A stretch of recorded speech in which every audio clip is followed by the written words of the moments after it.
Hello. Hello. Hello, ये Gunjan Agarwal ma'am बोल रही हैं? हाँ जी। जी, एक ये जांच आई हुई है, सामूहिक जांच है, ये पिछड़ा वर्ग आयोग, सुप्रीम कोर्ट और मानवाधिकार की तरफ से। और मेरी अभी बात हुई चीफ डॉक्टर जेके वर्मा से और अगम त्यागी जी से भी बात हुई है। हाँ एचओडी रविंद्र कुमार जी तो रिटायर हो गए बता रहे हैं। हाँ। तो एक ये मामला संज्ञान में लिया है मानवाधिकार आयोग ने भी। ये रजिस्ट्रेशन नंबर चेंज हुआ है किसी शोध छात्र का 20-33-66 से बदलकर 20-38-58 कर दिया गया है। और सितंबर 2022 में फीस लेकर के अक्टूबर 19 अक्टूबर 2022 को उसको निष्कासित कर दिया गया है, अनुशासनहीनता के कोई मामला लगा करके। और जेके वर्मा कह रहे हैं कि उनका कोई लेना देना नहीं है, साइंस फैकल्टी के लोगों ने टीम बनाया, उन्होंने जांच लगाया है और मुझे कोई जानकारी नहीं है। आनंद मोहन भी यही बोल रहे हैं कि वो रिटायर हो गए हैं। प्रेम कालरा कह रहे हैं कि ये जो गुंजन मैडम हैं और ये अभी वर्तमान में हैं, ये रेस्पॉन्सिबल हैं उसके लिए। नहीं, हम लोग कैसे रिस्पॉन्सिबल हैं? वो तो इंस्टीट्यूट ने करा है, जो भी किया है, हमने तो कुछ नहीं किया है। नहीं तो जांच कमेटी में आप थी उस समय जो डिसिप्लिनरी कमेटी गठित हुई थी?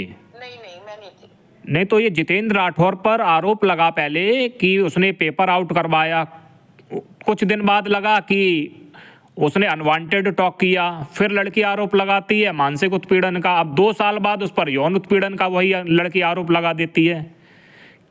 क्या वो जितेंद्र राठौर का जो पुलिस वेरिफिकेशन हुआ उसमें दयालबाग यूनिवर्सिटी के अंदर की घटना बताई है, बल्कि यूनिवर्सिटी में तो कैमरे भी लगे हैं, वहाँ कैसे यौन उत्पीड़न हो सकता है लड़की का? देखिए, इस बारे में आप एडमिनिस्ट्रेशन से बात करें, वही आपको सही बता पाएंगे। और अगर यौन उत्पीड़न लड़की का हुआ तो फिर आप लोगों ने शिकायत क्यों नहीं करी पुलिस में उसी समय? ये सारा कार्यवाही वही इंस्टीट्यूट से होती है, उन्हीं से आपको सही बात पता चलेगी, डीन से पता चलेगी। नहीं, आप किस पद पर हैं अभी इस समय? मैं तो मैथ्स डिपार्टमेंट में हूँ। एचओडी हैं आप अभी? हाँ हाँ। नहीं तो सारा कार्यवाही डीन की तरफ से नहीं तो फिर डीन ऑफ साइंस, डीन संत स्वरूप तो उस समय बोल रहे हैं कि हम तो निष्कासित कर दिया था, हमको तो उस समय हम तो थे ही नहीं। अब ये डीन से ही पता चलेगा, ये हमें इस बारे में हम कुछ नहीं। मेरी डीन साहब से भी बात हुई, वो कह रहे हैं कि मेरे संज्ञान में नहीं है, मैं तो निष्कासित था यूनिवर्सिटी के द्वारा किसी मामले को लेकर के। वो खुद कोर्ट में थे उस समय, मेरी बात हुई है उनसे भी।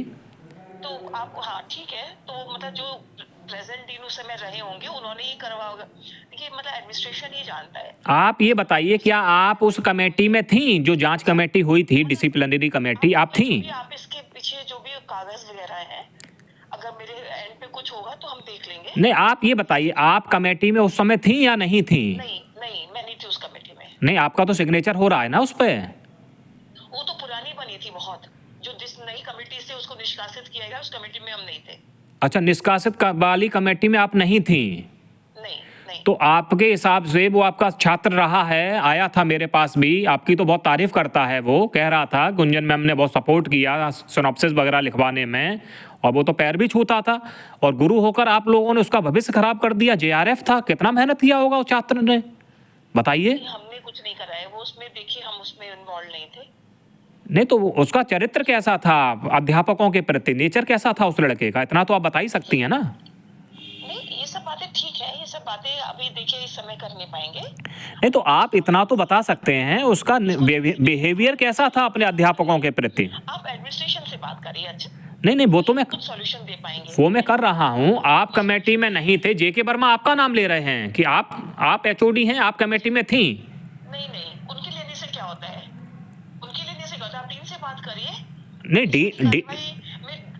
हेड की तरफ से कुछ नहीं था, ये हेड डीन की तरफ से थी कार्यवाही। तो डीन कौन थे, डीन का नाम बताइए मुझे। डीन आप उनसे वर्मा जी से बात कर लीजिए, वर्मा जी बता देंगे। नहीं, आपको नहीं मालूम है डीन ऑफ साइंस कौन थे इस समय? आप तो एचओडी हैं, आपको अपने डीन का नहीं पता है, हद हो गई। देख लीजिए, आप वेबसाइट पे देख नहीं, आप अभी एचओडी और आप मुझे जांच अधिकारी को आप डीन का नाम नहीं बता रही हैं। नहीं नहीं, आप सब इन्फॉर्मेशन वेबसाइट पे दे रखी है। आप इतना बच क्यों रहे हैं? दयालबाग वालों ने इतना मानसिक शोषण किया हुआ है कि कोई एचओडी खुल के अपनी बात को नहीं रख पा रहा है।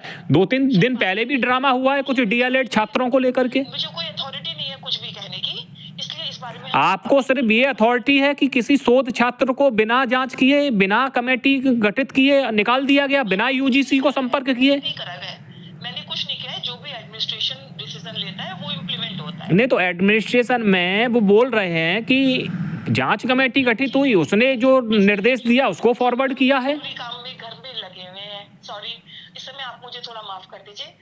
आप अपना मुझे डीन का नंबर दे दीजिए, मैं उनसे बात कर लेता हूँ। कर लेंगे। और इंस्टीट्यूट की सारी इंफॉर्मेशन वेबसाइट पे है। इतना टाइम मैं इस समय नहीं दे पाऊंगी, कुछ मैं पर्सनल घर में काम में, बहुत जरूरी काम में, मेरे पेरेंट्स। चलिए, आपको पार्टी बना लिया जाए, मतलब आपको पार्टी बनाया जाएगा तो आप न्यायालय में आइए, बयान दीजिए उस समय। ठीक है, थैंक यू।